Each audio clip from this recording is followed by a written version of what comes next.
Alors maintenant, nous allons voir la factorisation par la méthode de a carré moins b carré. Donc, pour factoriser par la méthode de a carré moins b carré, nous avons des conditions.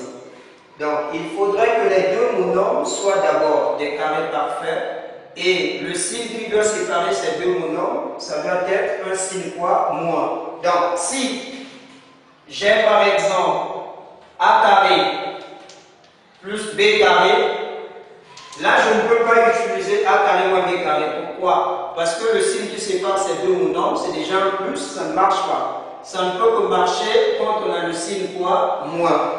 Lorsqu'on a le signe moins.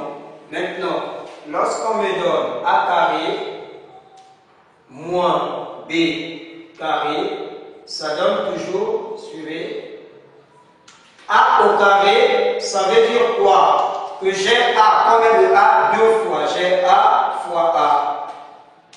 Et b carré, j'ai b fois b. Donc je prends un a ici, je mets a moins. Je prends un b ici, donc j'ai a moins b. J'arrive ici, je prends a, le signe change, ça devient plus, et je prends un b. D'où on dit a carré moins b carré, ça donne toujours a moins b, a plus b. Exemple. L'exemple, on me donne x carré moins 5. On me demande de factoriser par la méthode d'a carré moins b carré. Avant de factoriser par a carré moins b carré, tu dois d'abord vérifier si ces deux monomes sont des carrés parfaits. Si ce ne sont pas des carrés parfaits, ça ne marchera pas. Ici, x carré, c'est déjà un carré parfait parce que qui me donne x carré, c'est x fois x. Mais quand j'arrive à 5 n'est pas un carré parfait. Pourquoi? Parce qu'il n'y a pas un nombre multiplié par lui-même qui me donne quoi? 5.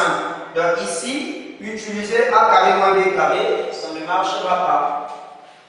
Donc, je prends par exemple x carré moins 1 égale. On me demande de factoriser. Je viens au brouillon qui me donne x carré, c'est x fois x. Qui donne 1 fois 1. Donc, je mets les parenthèses.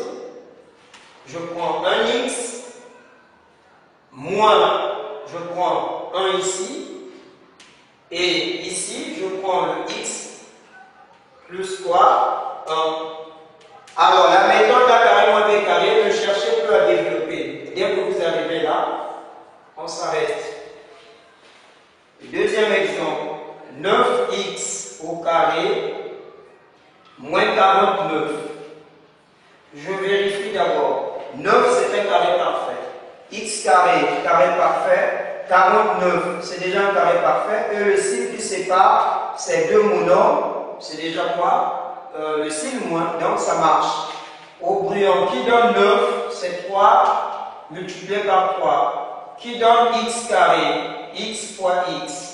Qui me donne 49, 7 fois 7. Donc, je mets les deux parenthèses. Je prends 3 et x. Donc, ça donne 3x. Moins, je prends 7. Et j'arrive ici. 3x. Et le signe change. Plus 7. C'est tout. Un autre cas. 81 moins 4x carré.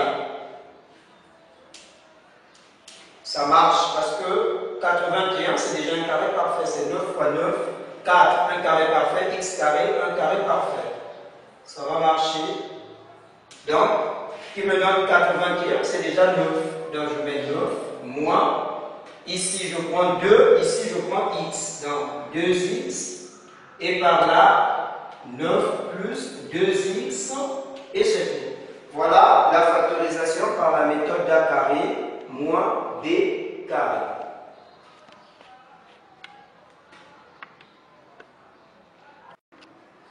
Alors, petit b, la factorisation par identité remarquable.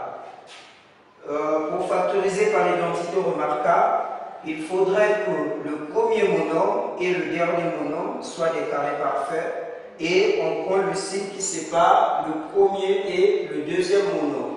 Alors, je prends un exemple. A carré plus 2AB plus B carré. Ça donne quoi? Suivez. Le premier monombre et le dernier monombre, ça va être des carrés parfaits. Et on va prendre le signe qui sépare le premier monombre et le deuxième monombre. Donc ici, je prends A, le C plus, ici je prends un B, et par là, on prend la même chose. La différence entre identité remarquable et la méthode d'A carré moins B carré, identité remarquable, le signe ne change pas. Exemple, 9x carré moins 15x plus 4. On me demande de factoriser par identité remarquable. Carré parfait. Donc, je prends 3x, le signe moins, je prends 1, 2 ici, et là, 3x moins 2. Voilà la factorisation par identité remarquable.